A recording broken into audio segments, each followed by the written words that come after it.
राजू अपने माता पिता के साथ एक गांव में रहता था और वो बहुत गरीब थे। राजू के पिताजी रत्ती बेचने का काम करते थे और उससे उनके खाने का जुगाड़ भी बहुत मुश्किल से होता था।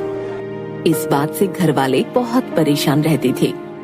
राजू पढ़ाई करना चाहता था, लेकिन पैसे नहीं होने की वजह से उसके घर वाले उसे पढ़ाई नहीं करा पा रहे थे।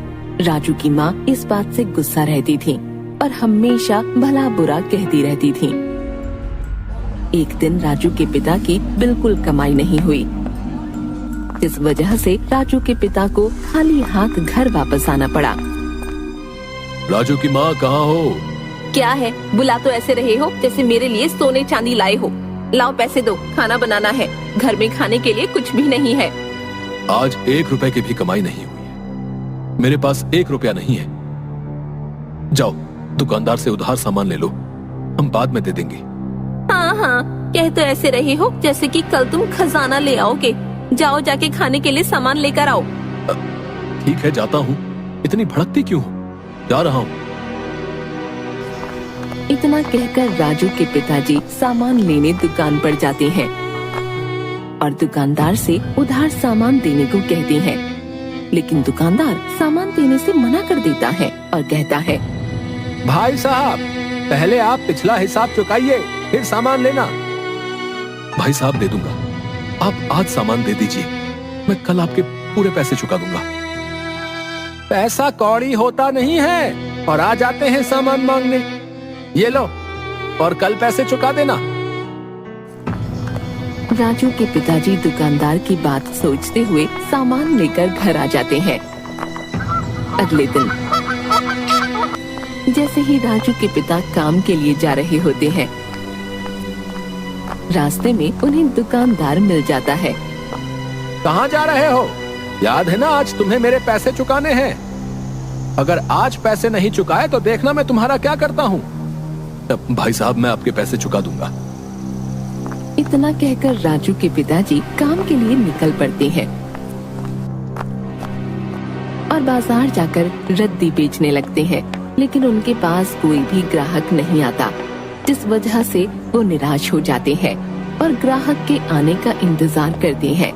ऐसे ही देखते देखते दोपहर हो जाती है और वो खाना खाने के लिए अपना खाना निकालते हैं। वैसे ही एक लड़की उनके पास आती है। कुछ खाने को दो ना। बेटा, कौन हो तुम और ऐसे अकेले क्यों घूम रही हो? और तुम्हारे माता पिता कहाँ हैं? काका, मैं मेले में खो गई हूँ और मुझे मेरे घर वाले मिल नहीं रहे। बेटा चिंता मत करो, सब ठीक हो जाएगा। ये लो, ये खाना खा लो, फिर मैं तुम्हें पुलिस स्टेशन लेकर चलूंगा। पुलिस वाले तुम्हें तुम्हारे घर छोड़ देंगे। राजू के पिता के पास बहुत कम खाना था, लेकिन उन्होंने बिना सोचे समझे लड़की को अपना पूरा खाना दे दिया और लड़की ने पूरा खाना खा लिया। और जैसे ही उसका खाना खत्म हुआ, राजू के पिता ने कहा, चलो अब पुलिस स्टेशन चलते हैं। जैसे ही राजू के पिताजी उस लड़की का हाथ पकड़ते हैं, वो उनका हाथ छुड़ाकर एक सुंदर परी का रूप ले लेती है।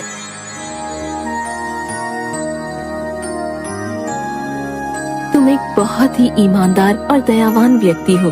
खुद भूखा रहकर तुमने मुझे खाना खिलाया और मेरी मदद करने की कोशिश की। इसे देखकर मैं बहुत खुश हुई, इसलिए मैं तुम्हें ये जादुई किताब दे रही हूँ। इसे कभी अपने से दूर मत करना। और इतना कहकर वो परी वहाँ से उड़ जाती है। उस परी के वहाँ से जाने के बाद जैसे ही राजू के पिताजी किताब खोलते हैं, वैसे ही किताब से एक आवाज आती है, मुझे तुम्हारे बारे में सब पता है। ये सुनकर राजू के पिताजी डर जाते हैं। किताब से दोबारा आवाज आती है, डरो मत, मैं एक जादुई किताब हूँ। मुझे तुम्हारी सारी परेशानी के बारे में पता है। क्या सच में तुम्हें मेरी परेशानी के बारे में पता है? क्या तुम सच में मेरी परेशानी दूर कर सकती हो?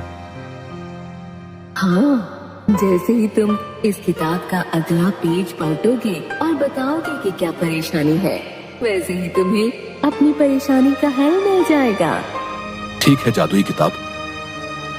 और राजू के पिताजी ने पेज पलटा और और सबसे पहले उन्होंने बोला, ये जादुई किताब मैं दुकानदार के पैसे कैसे लौटाऊं? तुम अपने घर जाओ, वहाँ तुम्हें एक पुराना संदूक मिलेगा। इतना कहकर किताब अपने आप बंद हो गई। राजू के पिताजी किताब में लिखी बातों को सोचते हुए घर पहुँचते हैं और संदूक को खोजने लगते हैं, लेकिन उसे कहीं भी संदूक नहीं मिला।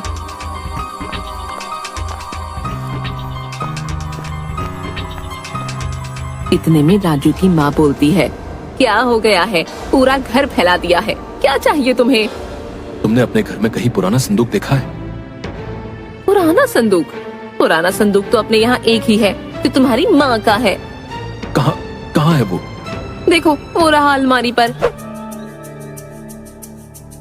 राजू के पिताजी ने वो संदूक उतारा और उसे खोला तो देखा उसमें पैसे रखे हुए थे। ये देख दोनों पति पत्नी बहुत खुश हुए।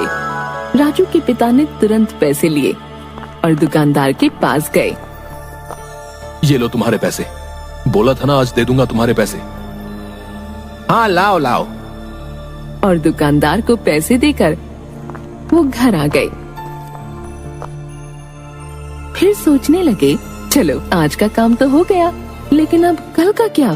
फिर उसे जादुई किताब के बारे में याद आया और उसने किताब निकाली और पूछा, मैं ऐसा क्या करूं जिससे मेरी आमदनी अधिक हो और मैं अमीर हो जाऊं? तुम्हारे पास जो पैसे बचे हैं उनसे तुम एक दुधारू गाय ले आओ, उससे तुम्हारी आमदनी दुगनी हो जाएगी। राजू के पिता अगले ही दिन बाजार जाते हैं और गाय खरीदकर घर ले आते हैं और उसका दूध बाजार में बेचने लगते हैं और धीरे धीरे उनकी हालत पहले से ठीक हो जाती है और आमदनी भी अधिक हो जाती है और एक एक करके वो बहुत सारी गायें खरीद लेते हैं, जिससे वो बहुत अमीर हो जाते हैं।